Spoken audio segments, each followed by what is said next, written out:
Сарыағаш аудандық жастар ресурстық орталығының ұйымдастыруымен жастар жылына орай жастар болашақтың тірегі атты аудандық жайдарман маусымашар 2019 ойындары болып өтті. Әзілкеш жастардың бойындағы өнері мен белсенділігін паш ететін аталмыш шараның мақсаты жастар шығармашылығын дамыту. Маусымашар ойындарына 30-дан астам команда қатысты. Аудандағы қала, кент, ауылдық округтерден құралған топтар салмақты әзілдермен қоғамдағы түйткілді мәселелерді де жеткізе білді. Дәстүрлі түрде өткізілетін өнер бәйгесінің ұйымдастырушылары көздегеніміз жастардың достығын нығайту арқылы белсенділігін арттыру дейді.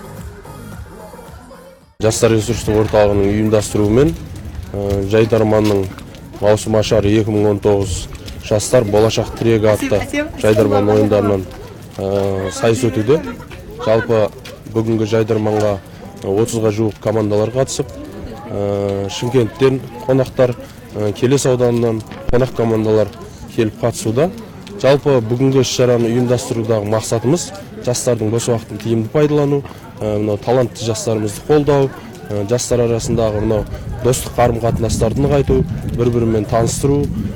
Сонымен қатар жастар жылына орай әлі алда 1-8, әрі қарай 1-6, сол сияқты ең соңғысы Сарыағаш ауданының 90 жылдығына арнап Сарыағаш ауданының әкімі көбігімен аяқтайтын боламыз.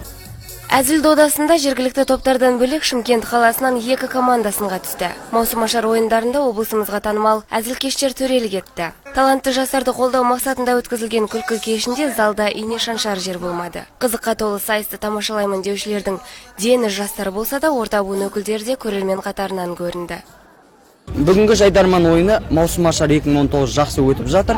Бұны ұйымдастырушылар жастар ресурс орталығы, мен Ұлы Дала командасының мүшесімін, және де мен бұл жерде көптеген достармен таныстым. Ойын өте қызықты өтіп жатыр. Жалынды жастар жиналғандарды күлкіге ғарық қылды. Ұпай сандарын салыстыра келе қазылар алқасының шешімімен 23 команда 1-8 финал ойындарына жолдама алды. Айгерім Айтбаева, Данияр Қалшабеков, Сәт телеарнасының жаңалықтар қызметі.